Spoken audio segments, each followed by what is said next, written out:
meeting, he was a little shy. I was nervous. So I noticed he kept talking by looking down. And every time I would ask him a question, he would look down. Or if he was telling me about what had happened, he would look down. And I was very forward with him. I don't know why necessarily, but certain things I wanted to kind of get him loosened up about. So I said to him, "Christopher, look at me." And it kind of, he looks at me, and I said, "Why can't you look at me when I talk to you?" And he said, "Well, I've always been that way." To the outside world, Christopher Lee Watts was the definition of unremarkable. And in the world of suburban domesticity, unremarkable is often synonymous with safe. In the quiet, sun-drenched streets of Frederick, Colorado, Chris was known as the helpful neighbor, the doting father, and the quiet husband who stood back while his charismatic wife, Shanann, took center stage. This chapter explores the psychological architecture of the nice guy persona, a mask that Chris wore so effectively that it eventually became indistinguishable from his true self, even to those who lived under the same roof. Psychologically, Chris Watts fit the profile of a passive-dependent personality. For years, he functioned as a people-pleaser, an individual who avoids conflict at all costs and derives his sense of self-worth from the approval of others. In his marriage, Shanann was the navigator. She managed the finances, the social calendar, and the public image of the family through her thriving social media presence. Chris was the passenger, seemingly content to follow her lead. Experts suggest that for a man like Chris, this passivity wasn't just a personality trait, it was a pressure cooker. By never expressing dissatisfaction or asserting his own needs, he wasn't resolving conflict. He was internalizing it. The danger of the nice guy archetype in criminal psychology is the silent snap. Unlike an overtly abusive partner who leaves a trail of red flags, the passive-dependent killer often appears stable until the moment they are not. Neighbors saw him as the best dad, a man who would spend hours playing with his daughters, Bella and Celeste. However, beneath the surface, a shift was occurring. Chris had recently undergone a physical transformation, losing significant weight and gaining a newfound confidence. This physical change was the first crack in the facade. As his body changed, his internal loyalty to the life he had built began to erode. By the summer of 2018, the facade was beginning to crumble. While Shanann was away in North Carolina for 6 weeks with the girls, Chris experienced a life without the burden of his family responsibilities. He met Nicole Kessinger, a co-worker who represented a fresh start, a version of himself where he wasn't the submissive husband, but the desired alpha. This wasn't just an affair, it was a psychological exit ramp. He began to view his wife and children not as human beings to whom he was bonded, but as logistical obstacles to a new, shiny reality. The nice guy was still smiling for the camera, but behind his eyes, he was already calculating the cost of a total reset. As the summer heat of 2018 intensified, so did the psychological fracturing of Chris Watts. To understand why a father would choose to erase his entire legacy, one must understand the state of limerence. Limerence is not merely infatuation or lust. It is a cognitive state of profound romantic obsession that involves an all-consuming need for reciprocation. For Chris, his mistress, Nicole Kessinger, wasn't just another woman. She was the mirror in which he finally saw the hero version of himself. Psychologically, Chris was experiencing a delayed adolescence. Having spent his entire adult life under the structured, often rigid expectations of his marriage, the affair acted as a powerful narcotic. In his communications with Kessinger, Chris wasn't the man who owed thousands in mortgage debt or the man who had to follow a strict level marketing schedule. He was new. This state of limerence created a tunnel vision effect. In the brain of a limerent individual, the object of affection becomes the sole source of dopamine, while everything else, his pregnant wife, his toddlers, his financial responsibilities, becomes background noise, or worse, irritants. This chapter of his life was marked by a chilling level of compartmentalization. This is a defense mechanism where the mind segregates conflicting thoughts or feelings into separate, internal cubicles to avoid cognitive dissonance.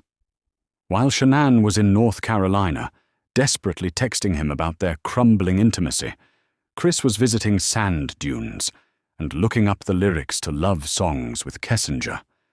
He was living two entirely different lives. When Shanann reached out with heart-wrenching letters trying to save their marriage, Chris's responses were cold and monosyllabic. He wasn't just falling out of love. He was actively dehumanizing the people who held him to his old identity. The psychological danger peaked when Kessinger began talking about firsts. She wanted to give him his first son, oblivious or indifferent to the fact that Shanann was already pregnant with his son, Nico. For a man with Chris's fragile ego and lack of internal compass, this created a devastating psychological crossroads. In his mind, he couldn't simply go through a messy, expensive divorce that would disappoint his parents and the community. The nice guy persona could not handle the public failure of a broken home. By early August, the terrible decisions were no longer just about infidelity. They were about problem-solving. Because Chris lacked the emotional intelligence to navigate a complex exit, his brain began to look for the delete key. He began to view his family as a biological tether to a life he now loathed. The affair provided the motive, but his inability to handle shame provided the momentum. The poison of limerence had successfully rewired his brain to see his daughter's laughter not as a joy, but as an anchor dragging him away from the new life he felt he deserved. The final week of August 2018 was a masterclass in psychological tension. Shanann had returned from North Carolina, and the atmosphere in the Watts household was thick with an unspoken, vibrating dread. For Chris, the walls were closing in. He was trapped in a classic approach-avoidance conflict. He was being pulled toward a future with Nicole Kessinger, while being physically anchored to a domestic reality he now found repulsive. This is where his decision-making didn't just become bad, it became predatory. During these final days, Chris's behavior exhibited cognitive distancing. When we look into the shadows of these closed files, we see a man who was no longer viewing his wife as a partner, but as an adversary. Shanann, sensing the shift, was frantic. She was searching for marriage counseling books and reaching out to friends, her digital footprint revealing a woman fighting for a life that her husband had already mentally discarded. Chris, meanwhile, was looking at the price of jewelry and searching the internet for how does it feel when you find love. He was effectively living in a state of emotional annihilation where the feelings of his family no longer registered on his psychological radar.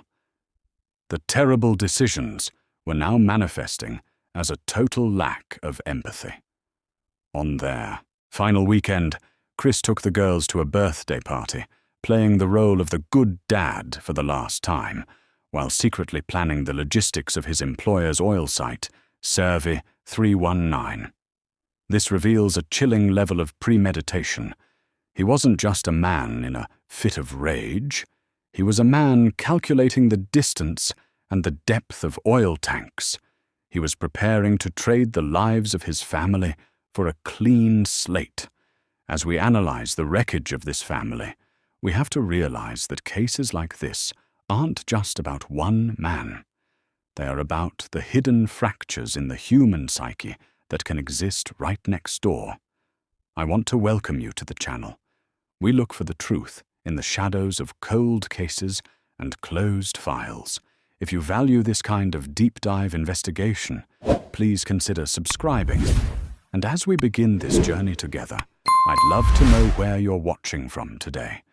Whether you're joining us from the United States, Canada, Australia, or anywhere else in the world, leave a comment below. It helps us remember that these stories, though local, touch hearts across the globe. By the night of August 12th, the pressure cooker reached its limit. Shanann's flight from a business trip was delayed, pushing her arrival to the early hours of the 13th. That delay compressed the timeline, heightening Chris's internal panic. He knew that the moment she walked through that door, the old life would demand his presence, while his new life was waiting for him to act. The psychology of a family annihilator often hinges on this exact moment, the realization that they cannot have both worlds, and the horrific conclusion that one world must be destroyed for the other to exist. At approximately 1:48 a.m. on August 13th, 2018, a neighbor's doorbell camera captured Shanann Watts entering her home for the last time. She was exhausted from her trip to Arizona, carrying a child in her womb and a heavy heart. Chris was waiting. What followed in the next few hours is a descent into a darkness that defies conventional logic, marking the moment Chris Watts transitioned from a failing husband to a cold-blooded opportunist. In the world of forensic psychology, this transition is often analyzed through the lens of over-controlled hostility. Individuals like Chris spend years suppressing their anger, never learning how to process frustration. When they finally break, it isn't a gradual leak, it's a catastrophic structural failure. Chris would later claim they had a civil but emotional conversation about their separation, but the physical evidence suggested otherwise. While Shanann lay in bed, Chris strangled her. This act is deeply personal and prolonged. It requires a sustained physical commitment to ending a life. Psychologically, this suggests a total disconnection from reality, where the human being beneath his hands was replaced by a problem he was finally solving. The horror, however, did not end with Shanann. The most haunting, psychological question in this case is how a man could then spend the next several hours in the company of his living daughters, Bella and Celeste, knowing their mother lay dead in the back of his truck. He loaded the girls into his work vehicle, the body of their mother at their feet, and drove 45 minutes to the Cervi 319 oil site. This period is what psychologists call the twilight zone of a crime, a state of high-functioning dissociation. He was able to drive, navigate, and even speak to his children, all while maintaining a singular, ghoulish focus on his objective. So the first one we see with psychopathy would be pathological lying. And this isn't just lying once in a while, this is lying for a purpose or sometimes lying for no purpose. And we see really a lot of deception involved here in this case, specifically where Chris was deceiving Shanann. So there appears to be pathological lying. Lack of empathy, remorse, or guilt, this seems pretty clear. We do see some evidence later on of some remorse and even guilt, but certainly right before and during the murders, we don't see any. At the oil site, the terrible decisions reached their ultimate, unforgivable peak. He smothered his daughters one by one. Bella, the eldest, reportedly fought back, a detail that confirms she was aware of the betrayal by the man she trusted most. By placing them in the crude oil tanks, Chris attempted a literal erasure. In his mind, if they were submerged in the darkness of the earth, they ceased to exist, and his new life could finally begin. The immediate aftermath was even more telling of his fractured psyche. After disposing of his family, Chris called his daughter's school to unenroll them and contacted a realtor to discuss selling the house. He wasn't in a state of grief-stricken shock. He was in full reset mode. He ate a sandwich, chatted with co-workers, and sent mundane texts to his mistress. This level of detachment is a hallmark of the narcissistic discard phase taken to its most violent extreme. He believed he had successfully edited his life, unaware that the digital and social footprints his wife had meticulously left behind were already closing in on him. The sun rose over Frederick, Colorado on August 13th, just like any other Monday. To Chris Watts, the world was supposedly reset, but he had fundamentally underestimated the power of human connection, specifically the bond between Shanann and her friend, Nicolay Atkinson. When Shanann missed a doctor's appointment and failed to answer her phone, Nicol didn't just wait, she acted. This quick intervention forced Chris into a psychological arena he was entirely unprepared for, a defensive battle in the light of day. When Officer Scott Coonrod arrived at the Watts residence for a welfare check, Chris was forced to race home from work. This is the moment we see the duper's delight begin to fail. As captured on body camera footage, Chris's physical cues were screaming what his mouth was trying to hide. He was pacing, his hands were behind his head, and he was hyperventilating, a physiological response to the cognitive load of maintaining a massive lie under pressure. Psychologically, Chris was experiencing a crash. He had prepared for a world where his family was simply gone, but he hadn't prepared for the police to be standing on his porch within 12 hours. Inside the house, the scene was a psychological battlefield. Chris pointed out missing items: a cell phone tucked between sofa cushions, Shanann's wedding ring left on the nightstand. These were clumsy attempts at staged framing, designed to make it look like Shanann had simply walked away. However, his lack of emotional affect was jarring.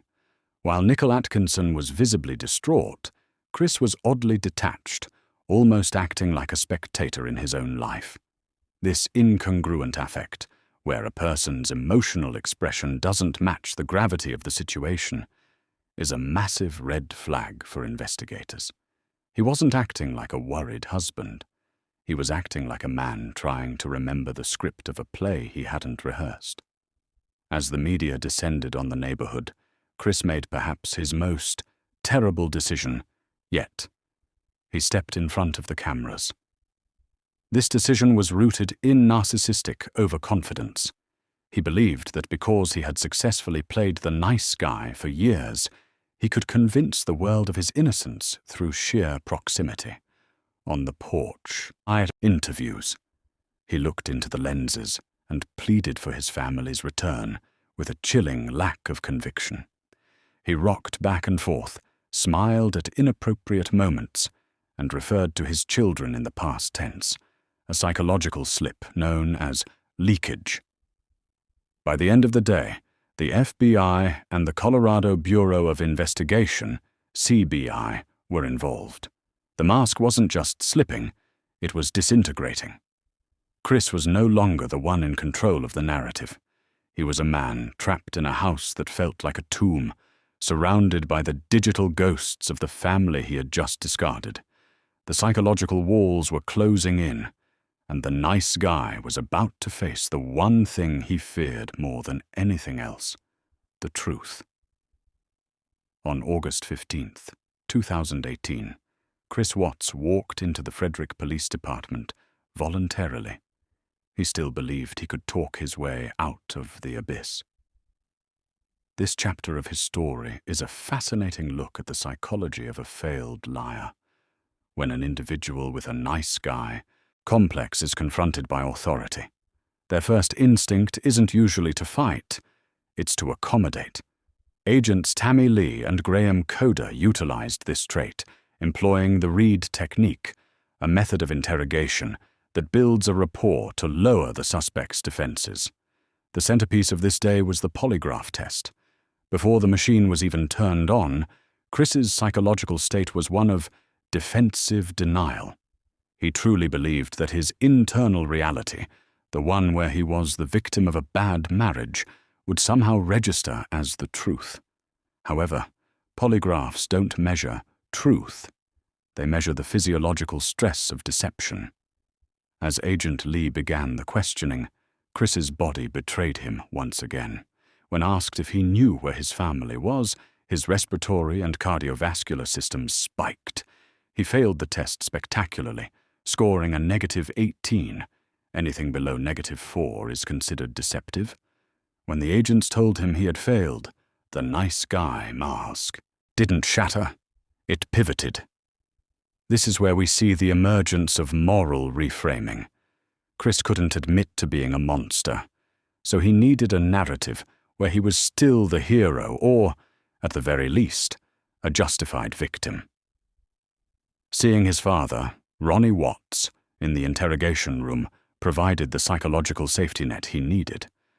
In a chilling moment of manipulation, Chris whispered a half-truth.